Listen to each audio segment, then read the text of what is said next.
Hei, tänases videos siis vaatame, et kuidas teha koju selline meeleoluvalgusti ehk LED-riba nurgavalgusti. Et iseenesest on see väga lihtne ja võtab vähe aega, aga panen ka pildimaterjali üles ja ma arvan, et see, kes vähemalt akutrell ja kruvikeerajat suudab käes hoida, et ega see midagi üle jõu käivat ei ole. Et vaja on, kõigepealt on jalga, alumiinium U-profiili, noh tööriistasid loomulikult, millega alumiiniumprofiili näiteks lõigata ja läbipaistvat silikoni soovitavalt, läbipaistvat just, mitte mingit teist värvi.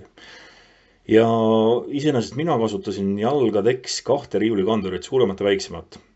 Et põhimõtteliselt üks hoiab siis, kuna ta on nurgavalgusti, siis hoiab see, need kaks jalga siis selle ära, et nurgavalgust ei kuku maha ja teine siis toetab seda nii-öelda U-profiili. Et seal ideaalis on, võib panna lillepotti, võid kasutada kändu, mis iganes, mis on natukenegi raske, mis hoiab seda U-profiili nii-öelda selle pikka lati nurgast siis püsti.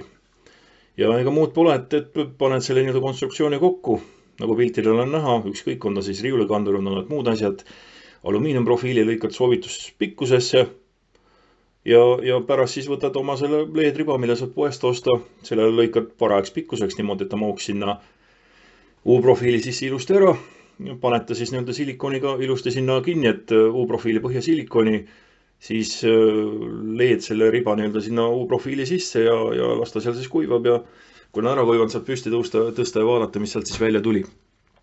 Okei, pildimaterjal olemas, video ka, kes tahab, andke tulda, et rohkem pole vaja rääkida.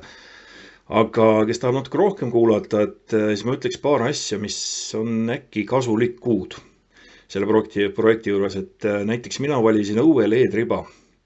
Et see on küll oluliselt kallim, ta on silikonkattega, ta on veekindel nii-öelda, et tal on need nii-öelda pingemuundurid ja need asjad on kõik suured kobakamad. Ehk tegelikult ta toas juhtmete poolest on koledam, aga mis on parem, et need LED-valgustused on heledamad. Et kuna ta on ikkagi nurgavalgustus või nurka mõeldud valgustus, et mitte näoga siis LED-idega inimese poole, et siis mida heledam ta on, seda parem ta on. Kes väga viitsib, võib ju panna selle natuke odavama tuppa mõeldud LED-riba ja U-profiili siis seest ära poleerida, et ta nagu peegel seest, et siis on see efekt sama, aga ma seda päris ei viitsinud. Et õue LED-riba on kallim, aga minu arust on ta sinna projekti natukene ehk asjalikum. Siis U-profiili, kui me lõikame, seda alumiiniumprofiili võtta poest ostes, on see profiil suhteliselt täpselt ilusti siledalt ära lõigatud, et kui sa kodus lõikad, siis pakun välja, et ega ei ole mingit erilisi saage asju, et see lõige jääb suhteliselt kole. Et selle lõikatud poole, selle võiks siis allapoole panna, ehk selle nii-öelda talla või kinnituse või selle poole. Ütleme niimoodi, et tuppa peaks arvestama selle nurgavalgusti sinna kohta, kus see ei ole, ütleme, kus on kapp või mingisugune laud või mingi asi on ka kõrval. Miks? Vaata, LED-ribaga on see paha lugu, et ta on küll hästi äge efektne, aga seal all on need voolumuundurid, see plokk, selline suur kobakas.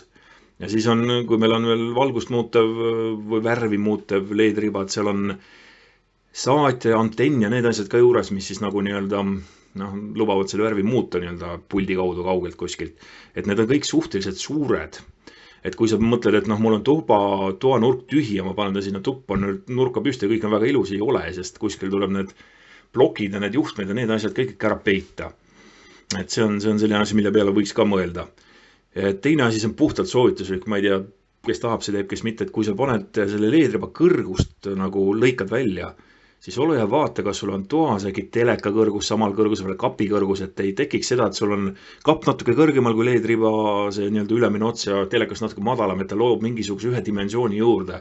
Ta peaks ühtlustama mingisuguse lõikega, aga see on puhtalt oma nägemus, et tee kuidas tahad.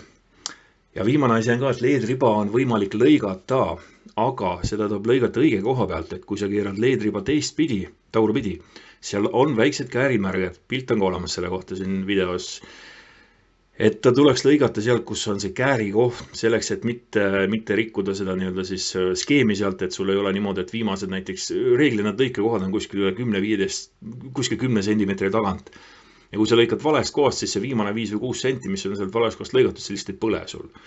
Et ta peaks olema üleni ikkagi põlev ja LED-ribad, kui õige koha pealt lõigata, siis üks Pluss on see, et ülejäänud osad hoia alles, et seda saab veel tulevikus kasutada, seal on võimalik need e-klemmid näiteks eBayst osta, et paned sinna järelejäänud leedribale need klemmid peale ja kui on need pingemuunduri plokid sul kuskilt ülejäänud või kellelgi ülejäänud mingit leedribadest, saad neid kasutada ja saad selle teise poole ka ära kasutada. Viimane point ongi sellega seoses pikkusega, et pikkus on oluline jah, või ei ole või. Et kui sa ostad leedriba, siis mõtle, kus sa ta paned, et kui ta on näiteks 2 meetrit, sul see lambike või 1,5 meetrit seal seina ääres plaanitud teha või selliseks, siis ei ole mõtet 5 meetrist leedi osta, et sa osta ikka see, mis on võimalikult ligilähedane sellele kõrgusele, kui kõrgele sa selle leedriba või lambi tahad panna.